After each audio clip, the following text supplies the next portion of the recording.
Je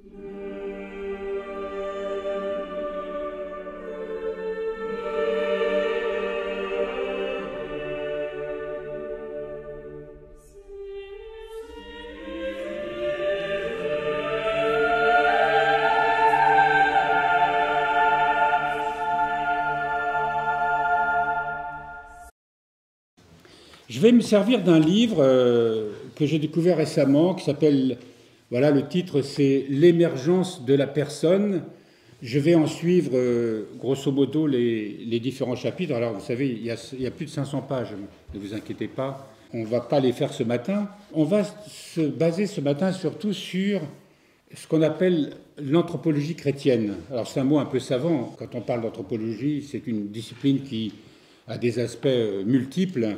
Et on ne va pas s'intéresser à ça, simplement de savoir qu'est-ce qu'on dit quand on parle d'anthropologie chrétienne, qu'est-ce que ça veut dire. Vous savez que dans le monde, dans la société dans laquelle nous vivons, qui est athée, scientiste, matérialiste, eh bien l'aspect spirituel n'a pratiquement aucune place. Quand on parle d'anthropologie religieuse, par exemple, on va étudier le comportement des sociétés religieuses, mais on ne va pas s'intéresser évidemment à ce qui fait le fondement, nous, de notre pensée, de notre vision du monde, évidemment, de notre relation à Dieu. Dans le monde, simplement, on considère l'homme comme avec un corps et une âme. L'aspect spirituel est ignoré. Qu'est-ce que c'est que le corps? Ça, on sait très bien ce que c'est, évidemment. L'âme, eh bien, c'est, comme son nom l'indique, anima, du mot latin qui veut dire le vivant, ce qui est vivant en nous. Et nous savons ce qui est vivant en nous, c'est-à-dire nos pensées, notre raisonnement, la mémoire, mais aussi toutes les sensations que nous éprouvons, toutes les émotions, les sentiments, etc., etc. Donc tout ce qui fait le vivant en nous. Mais dans les traditions, et jusqu'à cette époque assez singulière de la vie de notre planète, de la vie du monde, on a toujours considéré qu'il y avait un aspect transcendant, c'est-à-dire un aspect qui nous tourne vers Dieu, qui est en communion avec Dieu en quelque sorte.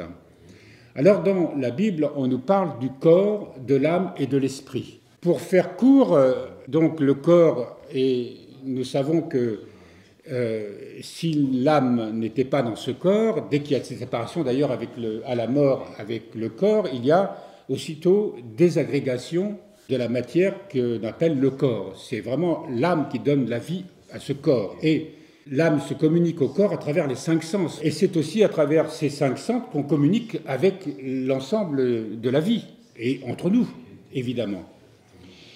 Mais il y a un autre aspect de l'homme, c'est son aspect, on va dire, mystique, spirituel, qu'on appelle l'esprit. Alors, l'esprit n'est pas, selon les pères, encore une fois, je reste là vraiment dans des grandes généralités, ce n'est pas une vision tripartite de l'être humain.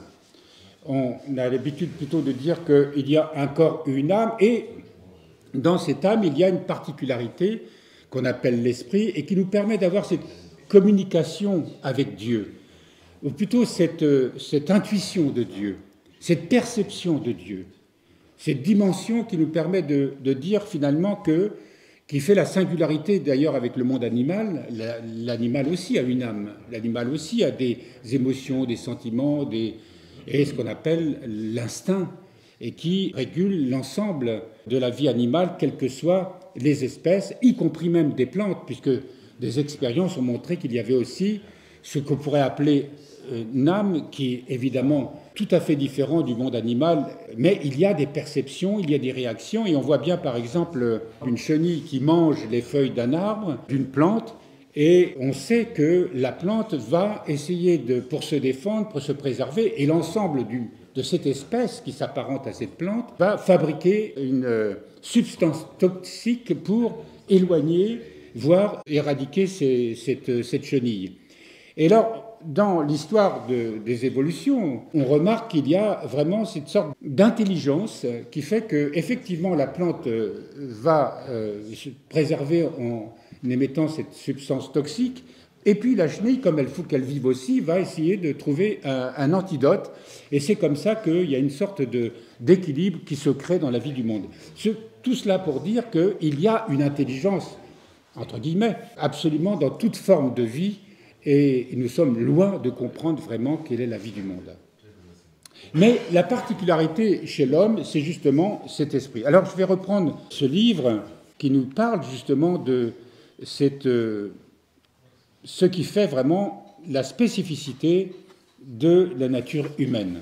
Alors d'abord, on va partir de la création. Vous savez que dans la Genèse, au chapitre 2, il est dit « Et Dieu façonna l'homme, poussière prise de la terre, et Dieu souffla sur sa face un souffle de vie, et l'homme devint une âme vivante. » Alors quand on parle de ce souffle dans la Bible, ce n'est pas seulement ce qui anime le vivant, comme nous le disions précédemment à propos de la plante et de l'animal. Il y a le mot roi, qui signifie vraiment souffle de vie et au sens spirituel. C'est justement ce qui fait de nous pas seulement un être vivant, mais un être aussi pourvu de cet esprit qui a conscience de Dieu. L'animal n'a pas conscience de Dieu au sens d'une relation, la relation entre le je et le tu. Et c'est cette spécificité de l'âme humaine qui a conscience de la présence de Dieu et qui a conscience qu'il peut rentrer en relation avec Dieu. Vous savez que le mot Adam, Adama, veut dire terre rouge, qui fait référence justement à nous sommes tirés de la terre. Quand on dit tirés de la terre, nous sommes tirés, et nous le savons, notre corps, lorsqu'il se désagrège après la mort, tous les éléments du corps retournent à la terre. Et cette terre qui est pourvue évidemment de beaucoup d'éléments chimiques qui forment sa composition. Mais en même temps, nous avons conscience qu'en ayant un corps, nous appartenons à l'ensemble du vivant. Nous sommes unis à l'ensemble du vivant. Nous participons à l'ensemble du vivant. Notre corps, nous n'avons pas seulement un corps comme une sorte de vêtement qui serait coupé de la vie. Notre corps vit en symbiose avec l'ensemble du vivant. Quand on parle du monde minéral, du monde végétal et du monde animal, tout ceci forme un tout, et ce tout, chacun a sa place.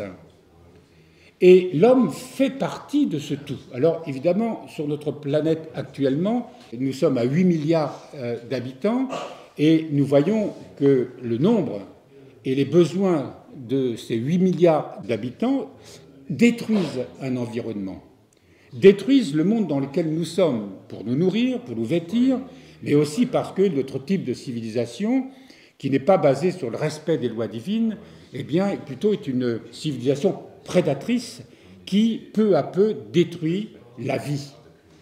Et il devrait y avoir sur cette planète un équilibre, on va dire, des écosystèmes qui permettent à toutes les espèces de vivre en symbiose, parce que c'est comme ça que Dieu a créé chaque chose, chaque espèce, chaque vie à sa place, et l'homme dans tout cela, lui aussi, il a sa place. Il y a une particularité chez l'homme, justement, c'est cet esprit. C'est cette partie spirituelle et cette conscience spirituelle.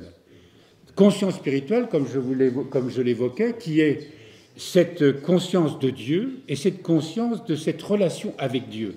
Mais l'ensemble de la création dont nous faisons partie, à l'intérieur duquel nous sommes, que chacun de notre corps, on peut dire, chaque corps résume l'ensemble de ces créations, elle palpite en nous, elle vit en nous, et nous vivons en elle. Eh bien, il y a cette relation un peu particulière qui fait que, finalement, nous sommes la conscience spirituelle de l'ensemble du vivant. Vous savez, dans la tradition orthodoxe, eh bien, nous pensons que toute la création sera, elle aussi, sauvée. Je vous rappelle ce chapitre 8 de l'Épître aux Romains. Au chapitre 8 et au verset 18, « J'estime en effet que les souffrances du temps présent ne sont pas à comparer à la gloire qui doit se révéler en nous. Car la création, toute la création, y compris les pierres. Car la création, en attente, aspire à la révélation des fils de Dieu, c'est-à-dire nous, de l'homme. Si elle fut assujettie à la vanité, la création, non qu'elle l'eût voulu, mais à cause de celui qui l'y a soumise. Là, on parle de la chute originelle. C'est avec l'espérance, la création est dans l'espérance d'être aussi, elle, libérée de la servitude, de la corruption, pour entrer dans la liberté de la gloire des enfants de Dieu. C'est un texte qui est extrêmement important et qui montre que la création souffre, et nous la faisons beaucoup souffrir. Vous imaginez, nous le rappelons souvent ici, que justement, comme nous sommes dans un monde matérialiste, scientiste, athée, mercantile, on n'a aucun regard pour la création, l'élevage industriel. Toutes les molécules que nous créons pour faire de l'agroalimentaire ou de la culture intensive, il n'y a aucun souci d'essayer de respecter les lois divines qui sont inscrites dans les lois de la nature. Et c'est ainsi que nous dégradons notre environnement et nous faisons souffrir d'une manière inimaginable le monde animal. N'oublions pas que le monde animal, la création, attend de l'homme qu'elle lui donne de l'amour pour évoluer. Qu'elle lui donne de l'amour pour évoluer. Nous donnons de l'amour à nos animaux domestiques.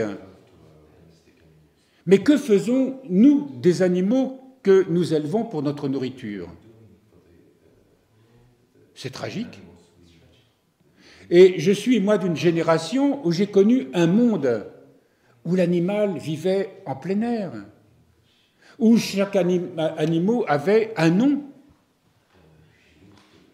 Tous, vous avez vu, nous le rappelons ici, un film sur le monastère de Valamo, monastère orthodoxe qui se trouve dans le nord de la Russie, pas loin de la frontière de la Finlande, si je me souviens bien.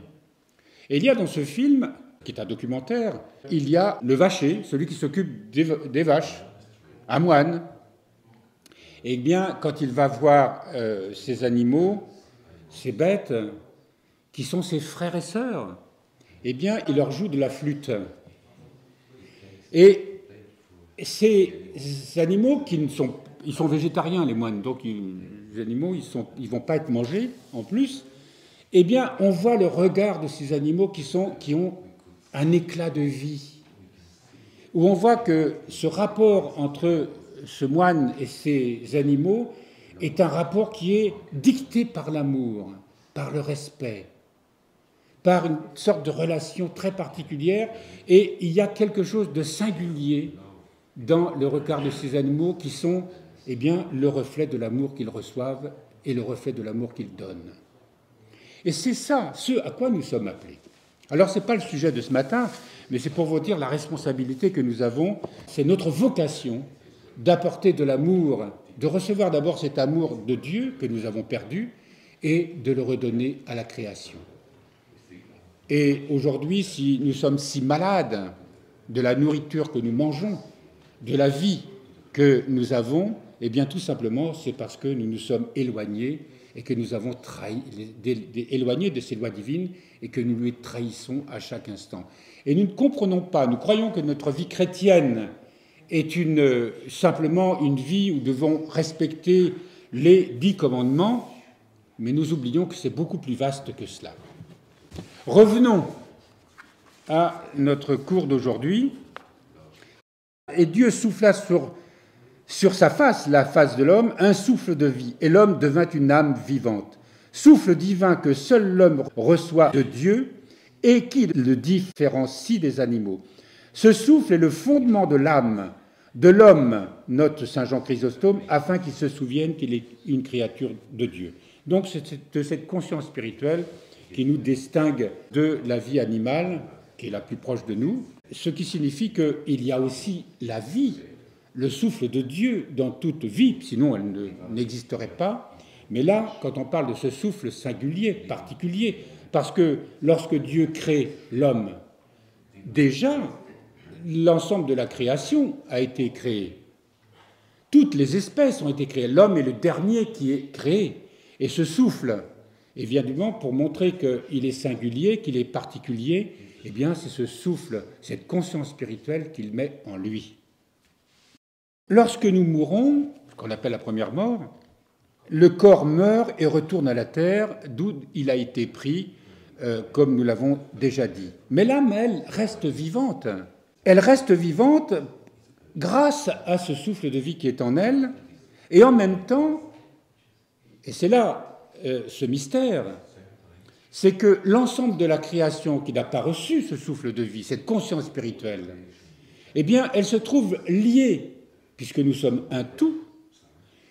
L'ensemble de la création, nous l'avons entendu dans Romains 8, 18 et suite, l'ensemble de la création se trouve elle-même, même si elle meurt, elle se trouve liée à ce souffle de vie. Qu'est-ce qui fait que, quand Saint Paul nous dit dans 1 Thessaloniciens 5, 23, il parle que l'homme est corps, âme et esprit, ou plutôt esprit, âme et corps. Parfois, on a l'impression que nos pères, les pères de l'Église, nos maîtres spirituels, nous parlent du corps, de l'âme et de l'esprit. Parfois, ils ne parlent que du corps et de l'âme. Aujourd'hui, ce que l'Église pense, c'est que l'homme n'a pas cette partie tripartite. Quand on parle de l'esprit, c'est justement cette conscience spirituelle que nous avons et qui fait que nous sommes, comme je vous l'ai dit, que nous avons conscience de Dieu. Mais cet esprit qu'on écrit avec un petit « e », c'est lui qui nous rend capables de percevoir l'Esprit Saint avec un grand « e ». Si nous devenons spirituels, ce n'est pas parce que nous avons cet esprit. Ça, c'est effectivement une conscience spirituelle, mais vous voyez, dans le monde, quand on nie Dieu, quand nous sommes totalement athées, et dans une vision totalement matérialiste de la vie, et donc de l'homme, eh bien, il n'y a pas de conscience spirituelle.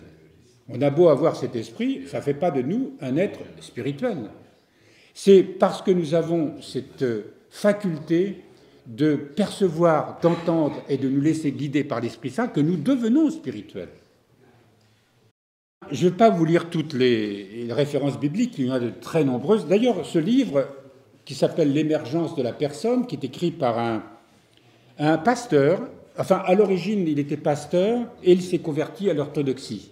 Il s'appelle Pierre Burgat et il a intitulé son livre, donc « L'émergence de la personne », et en sous-titre « Manuel de la vie chrétienne ». Alors, ce livre qui, comme je vous l'ai dit, parle des 8 pensées ou des 8 passions de l'homme, s'attache justement à montrer quel est l'itinéraire que l'homme doit suivre pour vaincre justement ses passions en lui, et comment il doit s'ouvrir à la vie de l'esprit, et comment il doit trouver ce chemin qui fera de lui vraiment un être spirituel. C'est Saint Paul dans Romains, justement, celui qui vit sous la conduite de l'Esprit de Dieu, celui qui est appelé enfant de Dieu, et devient conforme à l'image du Fils de Dieu. On lui donne le nom de spirituel. Nous devons apprendre à devenir des spirituels. On parle de 3 dimensions de l'âme. Selon l'enseignement des pères, l'âme a été créée tridimensionnelle. Elle est d'abord désir, aspiration inextinguible à être sans cesse avec le Seigneur. On trouve cette référence dans le psaume 72 au verset 23 ou 73 au verset 23, ça dépend des traductions. Il y a en nous effectivement un désir de Dieu, quand on a la conscience de Dieu, mais ce désir, s'il n'est pas tourné vers Dieu, il va se transformer en une multiplicité de désirs. C'est justement dans la vie spirituelle, on essaye de s'affranchir de cette multiplicité de désirs qui sont une soif inextinguible. On en veut toujours plus. C'est ça la caractéristique du monde. On en veut toujours plus. Regardez les publicités. On crée sans cesse de nouveaux besoins, de nouveaux désirs. Parce que le monde marchand dans lequel nous sommes, dans le monde des affaires, dans le monde de la toute-puissance, où il faut toujours en avoir davantage, et au niveau du pouvoir et au niveau de l'argent, de créer sans cesse de nouvelles choses, eh bien c'est cette caractéristique de cette multiplicité de désirs. Pourquoi ? Parce que ce désir qui est en nous, il est enfermé sur lui-même, il n'est plus tourné vers Dieu. Mais pourtant, l'âme, elle est habitée par ce désir de Dieu. Mais ce désir de Dieu, s'il n'est pas tourné vers Dieu, eh bien, il est captif, il devient captif de cette multiplicité de désirs. Il y a dans l'âme aussi ce deuxième aspect, cette deuxième dimension, c'est l'ardeur. C'est un feu dévorant, une force pour accomplir les belles œuvres de Dieu. C'est une citation qu'on trouve dans Tite au chapitre 2, verset 14. Cette ardeur, eh bien, c'est cette force de vie qui est en nous. Parce que pour les désirs, pour qu'elles puissent les accomplir, il faut qu'il y ait une certaine vitalité, qu'on appelle évidemment l'ardeur. Nous ne sommes pas vides d'énergie. Il y a une énergie, une ardeur, un besoin, un désir en nous, qui est le moteur de tout ce que nous faisons. Mais là aussi, si l'ardeur est guidée par la foi, elle sera tournée vers Dieu, mais si elle n'est pas tournée vers Dieu, eh bien, elle va être cette vitalité à satisfaire les désirs, la multiplicité des désirs dans lequel nous sommes devenus esclaves. Et puis, il y a ce troisième aspect qu'on appelle l'intellect. L'intellect, c'est le pilote qui nous oriente soit vers Dieu, soit vers le monde. Jésus l'appelle l'œil intérieur ou la lampe du corps.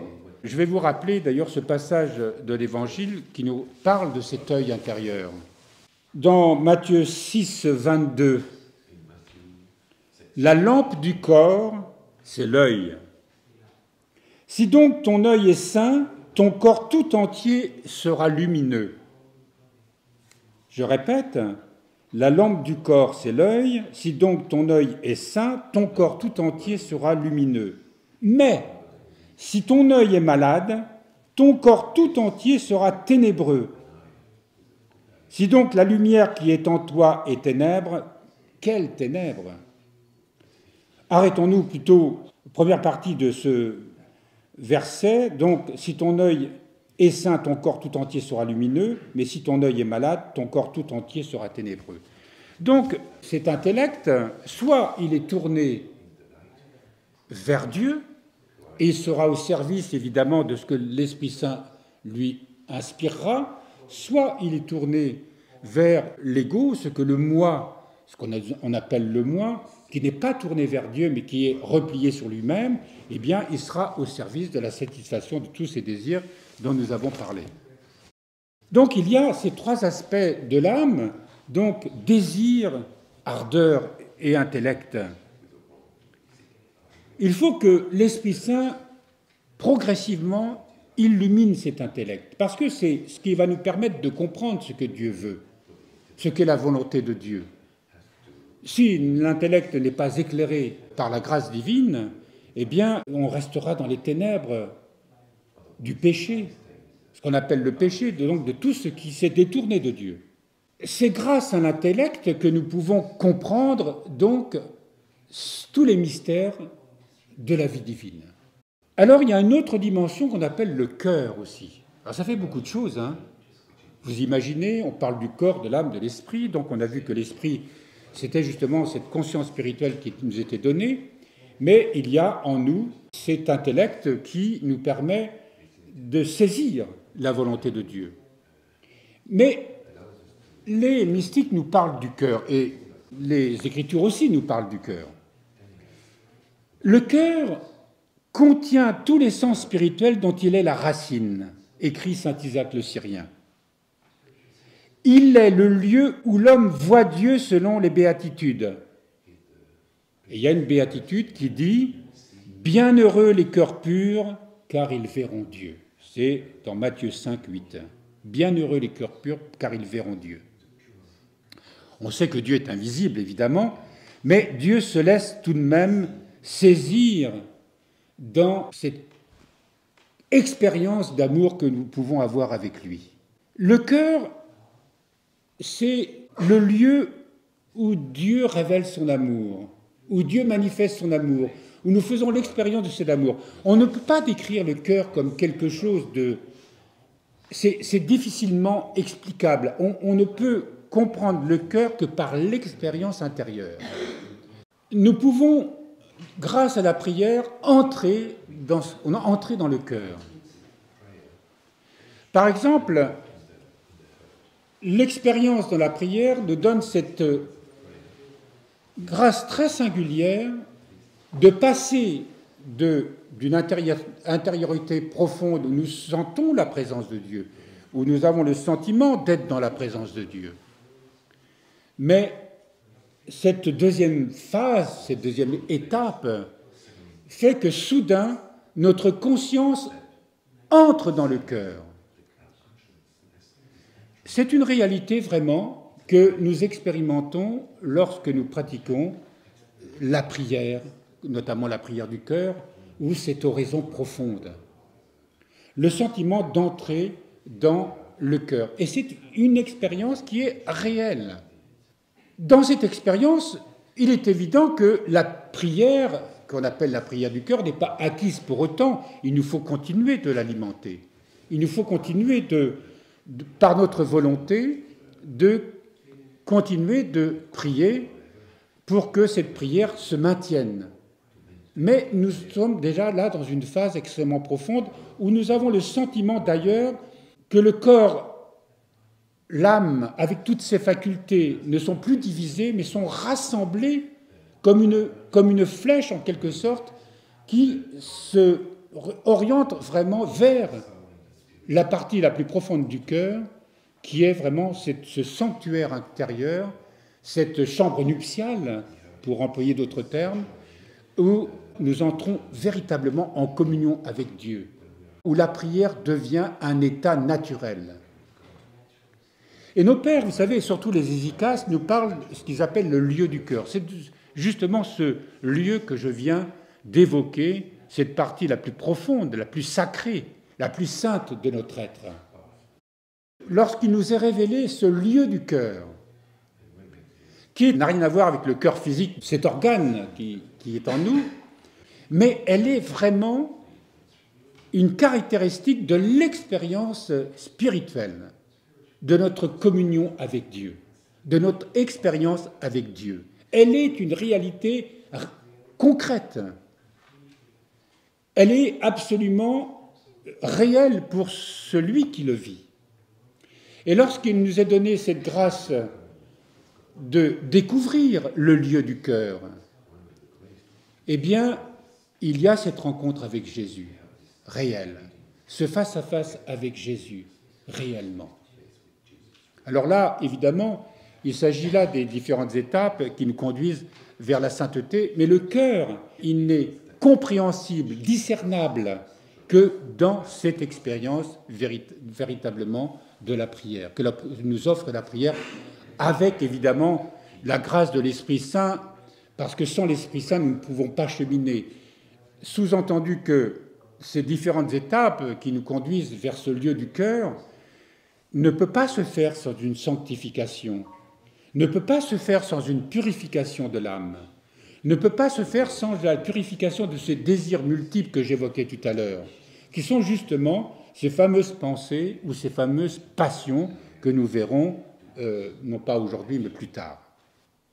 Lorsqu'il s'unit à l'intellect, le cœur est le lieu où, dans son amour et sa miséricorde infinie, le Saint-Esprit vient demeurer, faisant de nous, êtres pitoyables, des êtres entièrement régénérés et renouvelés. Alors, il y a en nous aussi une autre faculté qu'on appelle la volonté. On dit de quelqu'un qu'il est volontaire. On ne peut rien faire sans cette volonté. Dieu nous a dotés d'une volonté, c'est-à-dire d'une capacité, au moyen des énergies naturelles, créées de notre corps et de notre âme, à mettre en œuvre notre décision personnelle, de vivre avec lui ou sans lui.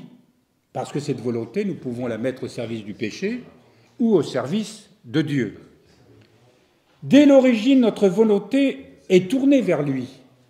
Avant la chute, évidemment, Adam et Ève, tout leur être était tourné vers Dieu. Tout ce qu'ils faisaient était au service de la volonté de Dieu. Essayaient de discerner la volonté de Dieu. Le péché, c'est lorsque cette volonté est tournée vers la satisfaction de soi. Le péché n'est rien d'autre que la satisfaction de soi, où on ne se préoccupe pas de savoir si c'est la volonté de Dieu ou pas.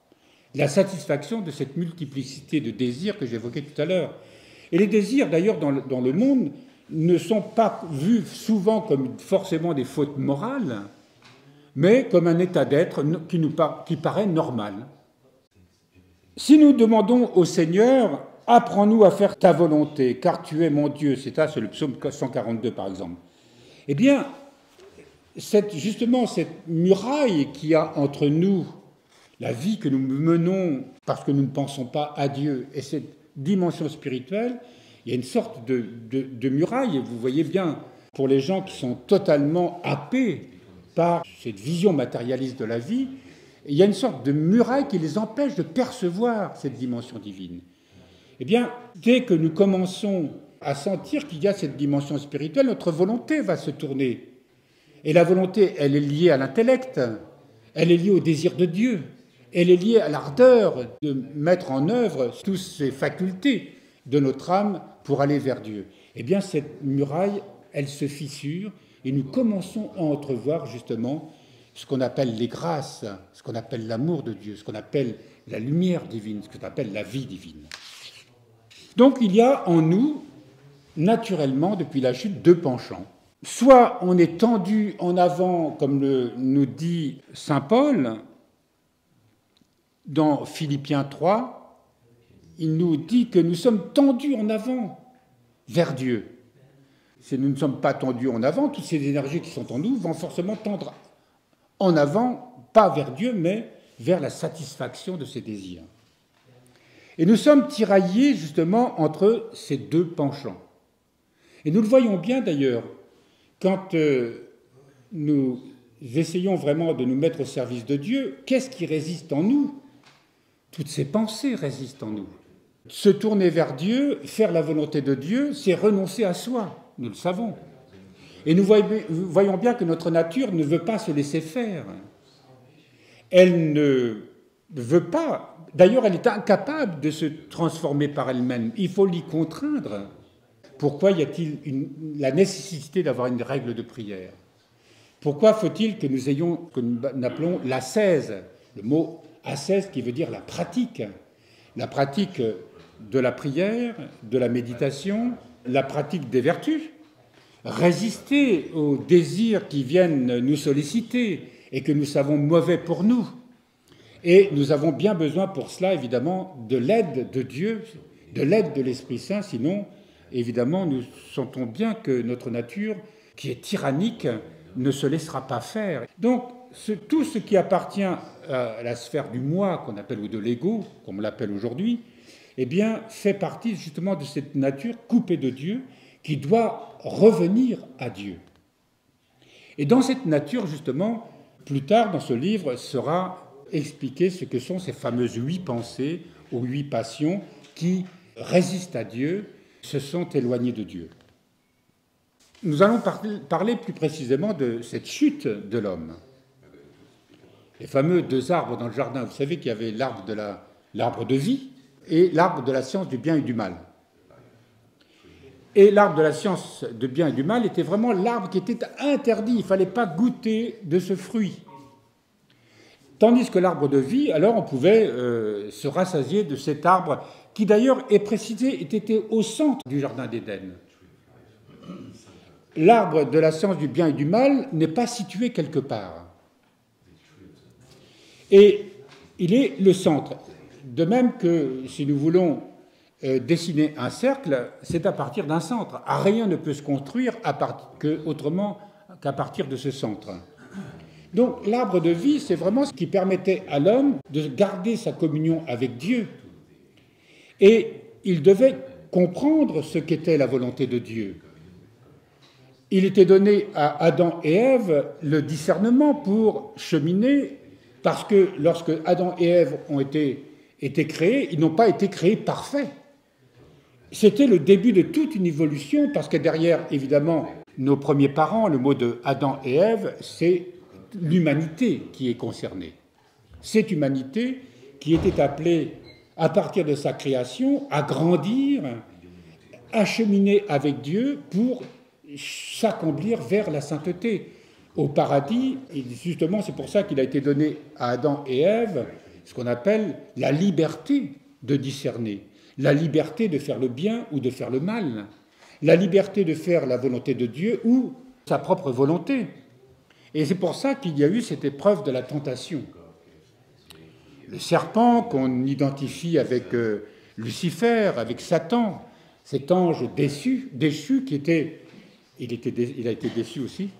Cet ange déchu, justement parce qu'il était la créature la plus élevée de Dieu, a voulu s'identifier à Dieu. C'est ce qu'il a perdu à partir du moment où il a voulu faire sa propre volonté, eh bien, il a chuté. Il a été précipité dans cet enfermement de lui-même, malgré qu'il soit la créature la plus élevée de la création divine. Il n'y a pas de liberté sans choix. Il n'y a pas de liberté sans être confronté à un choix. Et ce choix, évidemment, il est toujours tendu entre deux choses. Ou c'est la satisfaction de soi, ou c'est faire la volonté de Dieu. Ou c'est faire ma propre volonté, ou c'est faire la volonté de Dieu. Et ce choix est une épreuve en soi. Et il est lié à l'évolution, il est forcément de l'humanité, et à notre évolution. Toute notre vie est faite du choix que nous allons faire. Ce qu'on appelle le discernement. Et lorsque Ève va être tentée par le serpent qui lui dit « Mais tu sais, si tu manges de ce fruit, vous deviendrez comme des dieux. Vous aurez la connaissance parfaite. » Et Ève se laisse tenter, en parle à Adam, qui lui croque la pomme. Vous savez, le mot de la pomme, la Bible ne parle pas de la pomme. Mais il y a ce fruit défendu qui, à ce moment-là, va précipiter vraiment Adam et Ève dans cette situation dans laquelle nous sommes, nous tous, aujourd'hui, dans laquelle l'évolution de cette planète a été plongée. L'exercice de cette liberté est tout l'enjeu de notre vie spirituelle et tout l'enjeu de la vie de cette planète. Vous savez, dans la tradition monastique, on parle beaucoup de la volonté propre. On parle beaucoup de ce qu'on appelle l'amour-propre. Et les béatitudes nous rappellent le chemin qu'il faut suivre. C'est vraiment les béatitudes difficiles à saisir, difficiles à comprendre, parce que d'un point de vue rationnel, elles sont inacceptables. Mais c'est pourtant le chemin vers lequel Dieu nous invite à prendre et que le Christ nous a révélé. Et en plus, il est venu dans l'humanité pour nous aider à prendre ce chemin. Lui qui a redonné à l'homme ce qu'il avait perdu. Mais on en parlera ça plus tard. J'évoquais tout à l'heure ce centre du cœur, c'est cet arbre de vie. Si nous n'allons pas vers ce centre du cœur, eh bien nous cessons de nous nourrir de l'arbre de vie. Chaque fois que nous nous mettons en prière, chaque fois que nous nous tournons vers Dieu, nous nous tournons vers cet arbre de vie. Mais si nous restons esclaves de la tyrannie de nos désirs, de nos passions, eh bien, nous sommes dans, justement, ce que Dieu avait interdit à Adam et Ève, eh bien, nous nous nourrissons de cet fameux arbre de la science du bien et du mal. C'est autrement dit de la dualité. L'arbre de la connaissance du bien et du mal, eh bien, si nous nous nourrissons en permanence, nous faisons l'expérience, et Dieu sait qu'elles sont abyssales, eh bien, dans le monde, on ne cesse de faire l'expérience du bien et du mal. Et la notion de bien et du mal n'est pas la vérité. Qu'est-ce que ça veut dire le bien et le mal? Notre vision du bien et du mal n'est pas forcément cette vérité divine. Et justement, ça me fait penser à une vieille triade bardique qui dit que la vérité, c'est le point d'équilibre des oppositions. C'est-à-dire ce point d'équilibre où nous allons nous tourner vers Dieu. On va commencer à s'accomplir quelque chose qui n'est plus de l'ordre humain, mais de l'ordre spirituel, et qui est quelque chose une véritable révélation qui doit s'accomplir en nous. Alors cette transgression, nous sommes toujours devant cette alternative. Nous sommes toujours dans cet appel au discernement pour discerner entre notre volonté à satisfaire nos désirs et en nous cette autre volonté qui veut se tourner vers Dieu pour faire la volonté de Dieu. Je vous parlais du désir de Dieu qui est natif à l'âme, nous avons été créés comme ça, mais si ce désir n'est pas tourné vers Dieu, il va se transformer en multiplicité de désirs que nous voulons satisfaire. En résumé, voilà ce que nous savons déjà, mais peut-être que nous avons besoin de clarifier, c'est que nous sommes donc corps, âme, et en nous cet esprit qui est cette conscience de la présence de Dieu, de notre Créateur, et qui nous permet cette relation avec ce qu'on appelle l'Esprit Saint, c'est-à-dire vraiment cette vie divine à laquelle nous sommes destinés. Et il y a en nous justement ces deux tendances qui nous tournent à la fois dans la satisfaction de nos désirs, puisque nous, à cause de la chute originelle, nous sommes enfermés dans ce qu'on appelle aujourd'hui le moi ou l'ego, et que nous sommes enfermés dans cette satisfaction incessante de la multiplicité de nos désirs, ou de nous tourner vers Dieu pour réparer cet égarement. Je n'ai pas encore parlé vraiment du Christ pour le moment, mais nous sommes pour l'instant essayer de définir ce que nous sommes. Voilà, merci beaucoup d'avoir partagé cette réflexion. Ce n'est pas simple, hein. On voit bien que toutes ces catégories-là, on a du mal à les agencer d'une manière rationnelle parce qu'elles ne sont pas rationnelles, justement. Mais au moins, saisissons ce que nous avons pu saisir et laissons tout cela reposer en nous et peu à peu, eh bien, les choses se mettront en ordre. On finira par les comprendre et on les comprendra surtout dans l'expérience de la prière. Tout ça se mettra en ordre et deviendra compréhensible, non pas d'une manière intellectuelle, mais d'une manière mystique, si je puis dire. Et l'intellect que nous avons évoqué, cette faculté d'intelligence que nous avons en nous, saura justement nous faire comprendre tout ce qui se révèle en nous lorsque nous nous tournons vers Dieu et que nous faisons l'expérience de Dieu dans la prière. Cet intellect, c'est justement viendra nous faire comprendre vraiment ce qu'est la volonté de Dieu, ce que sont les mystères de Dieu, ce que sont les mystères justement de ce à quoi nous sommes appelés et que nous avons perdu à cause de la chute. Mais toutes ces énergies, toutes ces puissances de l'âme qui sont en nous sont appelées à se corriger, à se sanctifier, à retourner, à être à l'écoute de la vie divine, parce que notre chemin spirituel, c'est à partir de ce que nous sommes, dans l'épaisseur de notre humanité, dans le désordre de cette humanité, qui doit revenir intégralement à Dieu. Et c'est ce que nous appelons la sainteté. Voilà, merci.